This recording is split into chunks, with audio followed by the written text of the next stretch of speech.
Fernandez qui écroule son regroupement.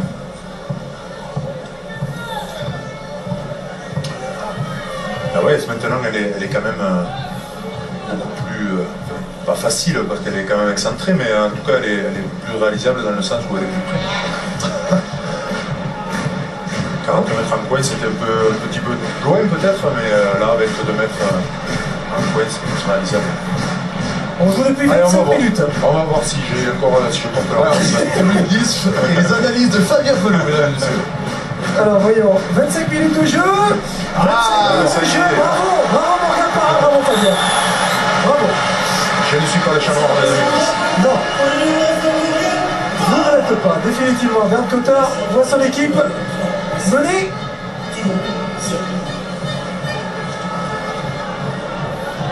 « 3-0.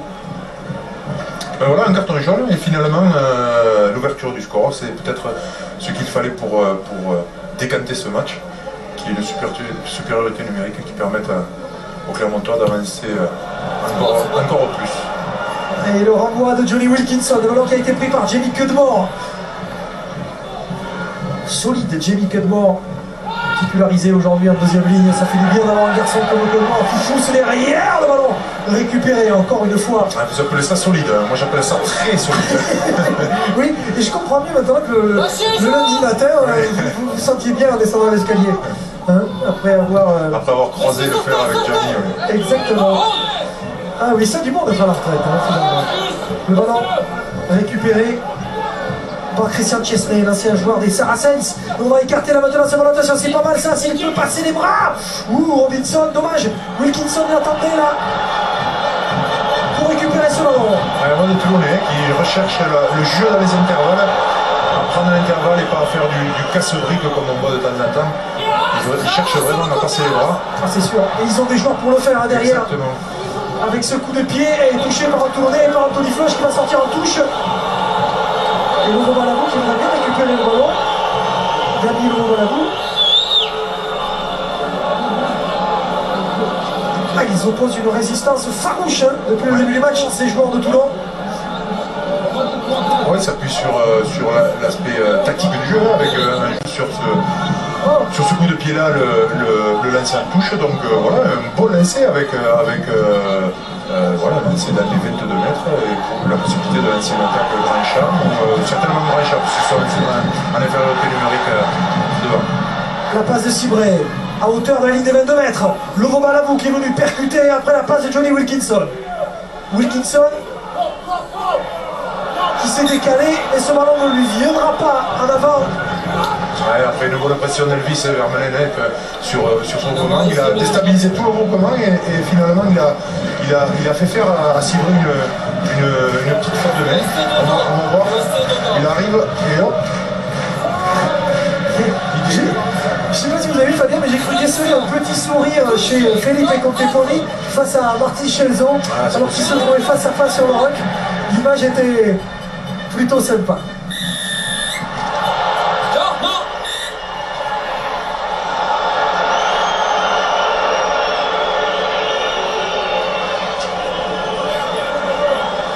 Ouais, le geste de M. Poit qui indique que les Toulonnais ont volontairement fait tourner la mêlée.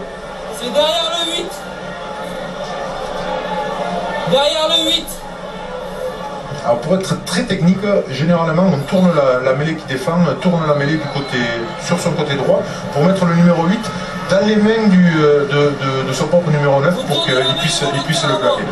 Oui, je suis à côté de Joe Smith. Joe, vous avez la main sur le ballon, vous êtes en supériorité numérique, mais ça ne suffit pas encore. Oui, ils ont bien défendu jusqu'à maintenant, mais je crois qu'ils ont fait beaucoup de fautes en même temps. Donc j'espère qu'avec un carton sur le terrain pour eux, on peut gagner un petit peu l'avantage et on peut marquer les points. Merci. Et oui, il faudrait profiter de cet avantage. 14 contre 13, voilà pour Rougerie. Rougerie plaqué par Judy, l'ancien bruviste. Heureusement qu'il est revenu là sur le concassant international avec Malzieu qui s'échappe, Malzieu qui rafute, qui reste encore debout à l'intérieur des 22 mètres. Le soutien est là. Le soutien clermontois, le ballon pour Morgan Parra. Avec la VA, non, on va jouer dans le fermé. Avec le soutien des gros, le ballon toujours vivant avec Parra. Dans le côté fermé pour Julien Bonner. Bonner plaqué. Avec clairement les Clermontais prennent le dessus physiquement, hein, ils avancent sur tous les impacts. Et le ballon pour Domingo, le pilier international qui a été plaqué. Et on va reconstruire autour. Certainement avec Elvis Vermeulen qui va relever ce ballon. Voilà, il est plaqué. Et il avance en attendant du soutien. Ledesma qui met la tête, le ballon pour Parra là maintenant. Avec Gumbo qui s'arrange. Et l'essai du Canadien. Et le premier essai du match marqué par l'équipe de Clermont. Et Morgan Parra qui semble avoir été touché à l'épaule sur cet essai.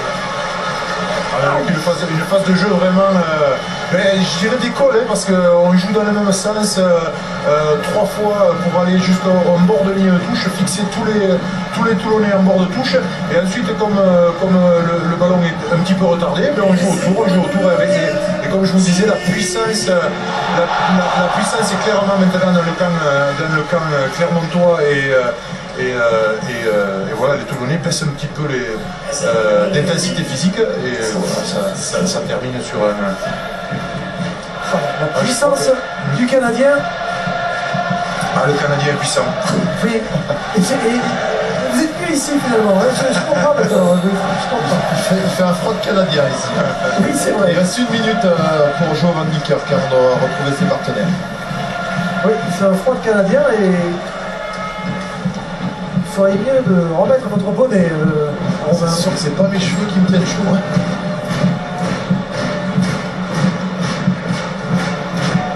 Morgan Parra pour la transformation. Joe Schmidt voulait marquer durant la supériorité numérique. Oui, c'est chose faite. Exactement, la C'est joueur écouté. Alors là, justement, on va revoir la passe de la VA. Juste sur le passement donné par Canadien avec Rougerie qui vient au soutien. Allez, c'est quand même du bon boulot. Ouais, et puis la puissance de Rougerie aussi, hein, la puissance de Rougerie, la puissance de Malzieu derrière qui tiennent debout avec le soutien de ses partenaires. Et ça va rebondir ensuite sur Bonner, etc. Et voilà, à chaque passe, après chaque passe et à chaque contact, les Clermontois ont avancé. Et Fabien, c'est bientôt le tournoi, hein, destination. Et Julien Malzieu, ça fait quelques matchs qu'il sort et il va falloir se souvenir de l'ailier Clermontois, hein, parce qu'il est en pleine bourre. Il est toujours sur les tablettes de Marc Léaumont et de Minutamac, mais voilà, il y a aussi du beau monde. Attention, ce crochet. 10-0.